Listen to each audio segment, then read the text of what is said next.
girl to hold in my arms and know the magic of her charms. 'Cause I want a girl to call my own. I want a dream lover so I don't have to dream alone.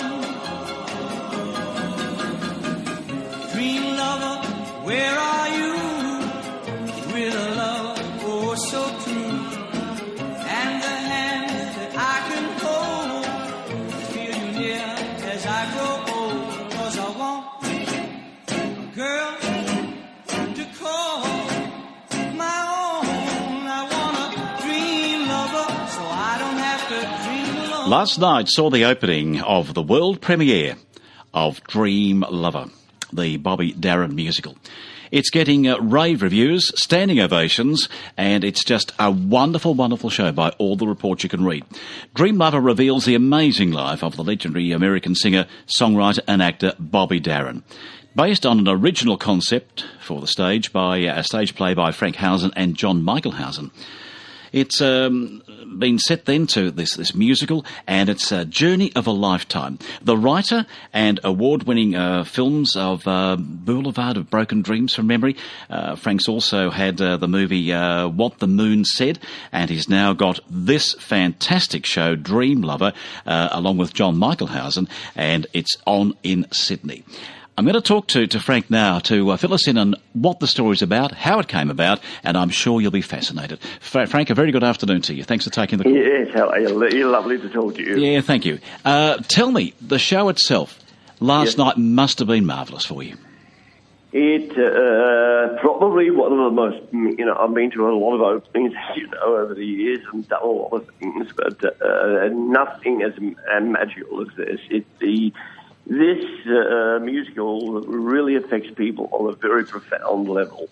Why is that? And people laugh, they cry, they feel that they know this family, the Bobby Darin's family, and David Campbell is so incredibly stunning in the role that and of course it does parallel a lot of the things that happened in his life. And there are certain scenes in the second act where, David's not acting, he really is crying. So he's so emotionally committed to this role that it's for a theatre audience, it's electric. Isn't that marvellous? It really is.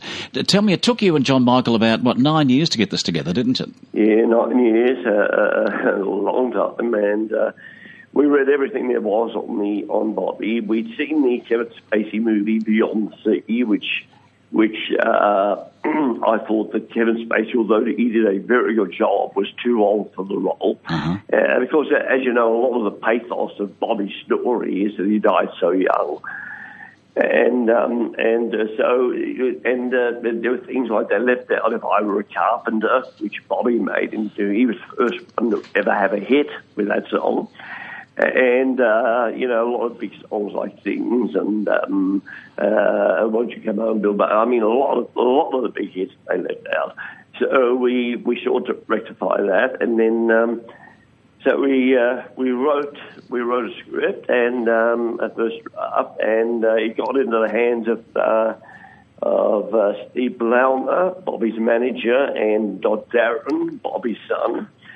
And they absolutely flipped for it, and Dot Darin said, "You have captured my father."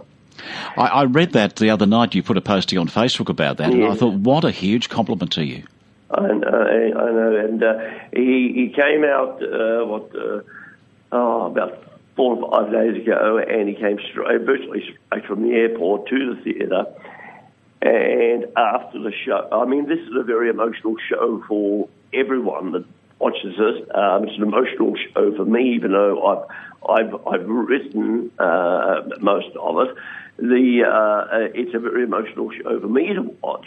So I was thinking to myself, I don't know how God is going to sit through this tale of his father and not be an emotional wreck. How did he go? And, of course, after the show, he came downstairs and he walked up to me and he said, "You got every detail right."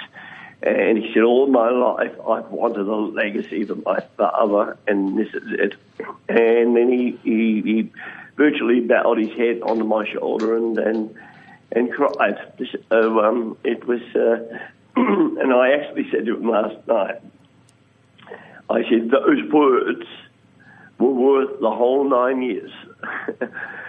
So it's very satisfying to know that somebody who knew knew Bobby and has kind of lived with this incredible memory of his father and the influence of his father.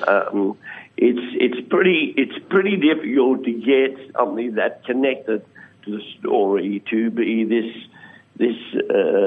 effusive about it, but yes, he loves it and he wants to support this show going wherever.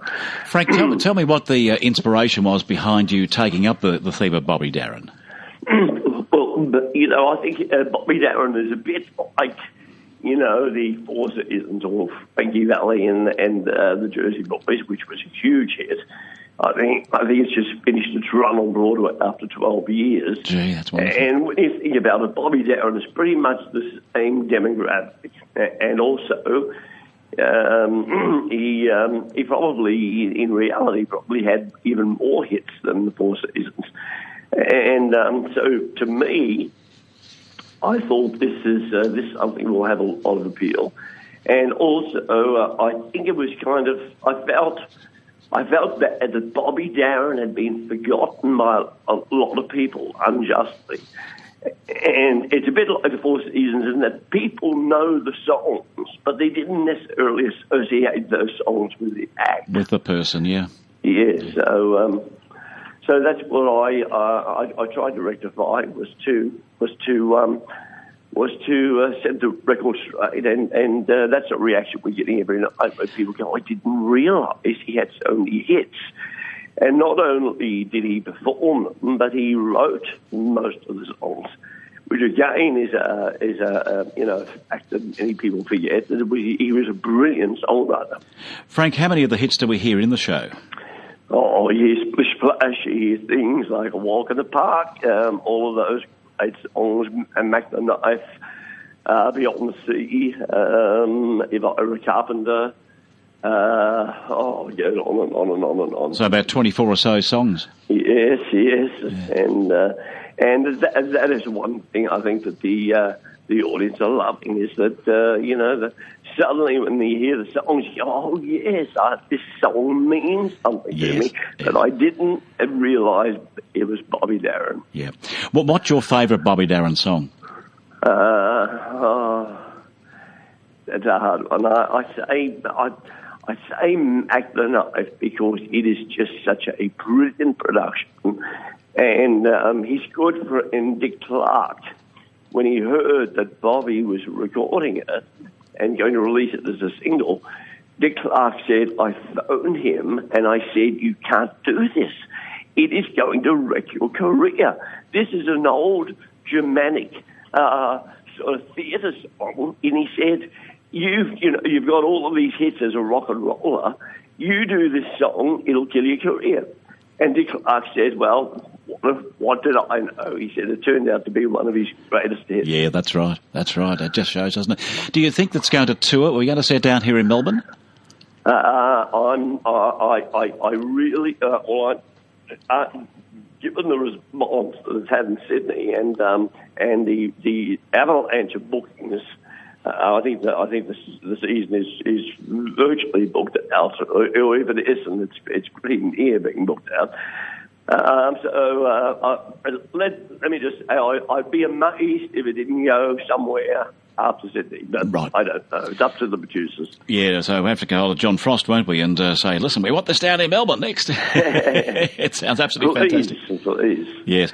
But it's a stellar cast. David Campbell, he gives the performance of a lifetime. And he's a great actor, isn't he? He's wonderful. I don't know how he does it because this role is so big. It's virtually the equivalent of Hamlet with songs. And he's almost never off the stage. And Caroline O'Connor is sensational. and Marnie McQueen, who plays Bobby's sister. It's just... it's got a great cast. Everyone in every role is just perfectly cast under the direction, the superb genius direction of Simon Phillips. And, of course, Hannah Fredrickson is playing Sandra Dee, his wife, isn't she? She is superb. Is she? And yeah. I hadn't seen her work, and then Simon spoke to me, and he said that, you know, he wanted to cast her. He said, because he said, I auditioned her, and she hit the role out of the park. He said she was just extraordinary. Isn't that incredible? And so she is every night. Well, Frank, I congratulate you. It's obviously getting rave reviews. I'm following it there on Facebook and online. And if I can't get up to Sydney to see it, I just hope to heavens it comes down here to Melbourne, and you do too. So let's cross our fingers, bring it down to Melbourne, and let the Melburnians see it too. I'll second that emotion. Good on you, pal. You take care. Thank you very, very much for your valuable time, mate. Thanks for a lovely chat. Thank you. Leigh. Okay. Bye-bye to you. Frank Howson there, the man behind the show that opened last night in Sydney, was previewing for a few days before that, getting rave reviews, standing ovations, one after the other. And it looks like it'll tour the country and come down here to Melbourne too. We'll cross our fingers for that one. And it's simply called Dream Lover, the Bobby Darin musical. If you are up towards New South Wales, call in and see it. Oh, the shark, babe, has such teeth, dear.